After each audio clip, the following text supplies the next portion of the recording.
Free health checkup ಕೊಡ್ಲಿಕ್ಕೆ ಸಾಧ್ಯನಾ? Answer is no. ಯಾಕಂದ್ರೆ ಪ್ರತಿಯೊಂದಕ್ಕೂ ಒಂದು ಕಾಸ್ಟ್ ಇದೆ. ಈಗ ನೀವು ಒಂದು ಚಿಕ್ಕ ಬ್ಲಡ್ ಟೆಸ್ಟ್ ಮಾಡಿದ್ರೇನು ಅದಕ್ಕೊಂದು ಕಾಸ್ಟ್ ಇದೆ. ಕಮ್ಮಿ ಆಗಿರ್ಬೋದು, 10 ರೂಪಾಯಿ ಆಗಿರ್ಬೋದು, ಬಟ್ ಅದಕ್ಕೊಂದು ಕಾಸ್ಟ್ ಇದೆ. ಫ್ರೀ ಆಗಿ ಕೊಡ್ಲಿಕ್ಕೆ ಯಾರಿಗಾಗತ್ತೆ ಅಂದ್ರೆ ಚಾರಿಟಬಲ್ ಆರ್ಗನೈಸೇಷನ್ಸ್ ಅಂಡ್ ಹಾಸ್ಪಿಟಲ್ಸ್. ಅಂದ್ರೆ ಅವರಿಗೆ ಬೇರೆ ಕಡೆಯಿಂದ ಫಂಡಿಂಗ್ ಬರ್ತಾ ಇದೆ.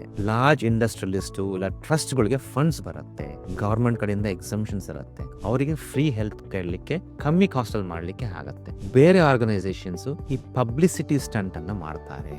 ದಯವಿಟ್ಟು ಇದರ ಬಗ್ಗೆ ಗಮನ ಕೊಡಿ, ಕೇರ್ಫುಲ್ ಆಗಿಡಿ. ಹೋದ ವಾರ ನಾನೊಂದು ಪೇಷಂಟ್ ನೋಡಿದೆ, young person who's representing Karnataka to play. ಕರ್ನಾಟಕಗೆ ಆಡ್ತಾನೆ ಕ್ರಿಕೆಟ್ ಅಂಡರ್ 19ಗೆ. ಸೊ ಇವ್ರು ಏನ್ ಮಾಡಿದ್ರು, ಈ ತರ ಫ್ರೀ ಹಾಸ್ಪಿಟಲ್ ಅಂತ ಹೋಗಿ ಈ started getting A treatment. Unfortunately scan ಮಾಡಿದ ನಂತರ ಆ ಸ್ಕ್ಯಾನ್ ರಿಪೋರ್ಟ್ ಕೊಟ್ಟಿದ್ದಾರೆ, ಹೊತ್ತು ಫಿಲ್ಮ್ಸ್ ಕೊಡಲಿಲ್ಲ. ಯಾಕಂದ್ರೆ ಫಿಲ್ಮ್ಸ್ ಪ್ರಿಂಟ್ ಮಾಡ್ಲಿಕ್ಕೆ ಕಾಸ್ಟ್ ಆಗುತ್ತೆ. ಸೊ ರಿಪೋರ್ಟ್ ತಗೊಂಡು ರಿಪೋರ್ಟ್ ನಾರ್ಮಲ್ ಅಂತ ಬರ್ತಿದ್ದಾರೆ. ಸೊ ನನ್ನ ಹತ್ರ ಬಂದಾಗ ನೋಡಿದ್ರೆ ಮಗುಗೆ ಕ್ಲಿನಿಕಲಿ ಪೇನ್ ಇದೆ. ಇನ್ನು ಸ್ಕ್ಯಾನ್ ಮಾಡಿದ್ರೆ ಅಲ್ಲಿ ಟೇರ್ ಇತ್ತು. ಈಗ ಆ ಹಾಸ್ಪಿಟಲ್ ಟ್ರೀಟ್ಮೆಂಟ್ ತಗೊಂಡು ಹಂಗೆ ಹೋಗಿದ್ರೆ he would have never played, his career would have ended. ಇಂಥ ಟ್ರಾಪಲ್ ಬೈಲೋಕ್ಕಿಂತ ಮುಂಚೆ ಒಂದು ಹೆಲ್ತ್ ಇನ್ಶೂರೆನ್ಸ್ ಮಾಡಿಸಿ. ಅದ್ರ ಕಾಸ್ಟ್ ಜಾಸ್ತಿ ಆಗಲ್ಲ, ಬಹಳ ಮಿನಿಮಲ್ ಇರುತ್ತೆ, 5,000 10,000 ವರ್ಷಕ್ಕೆ. ಸೊ ಈ ಮಾಹಿತಿಯನ್ನು ಆದಷ್ಟು ಜನಗಳಿಗೆ, ಯಂಗ್ ಫ್ಯಾಮಿಲೀಸ್ಗೆ ತಲುಪಿಸಿ.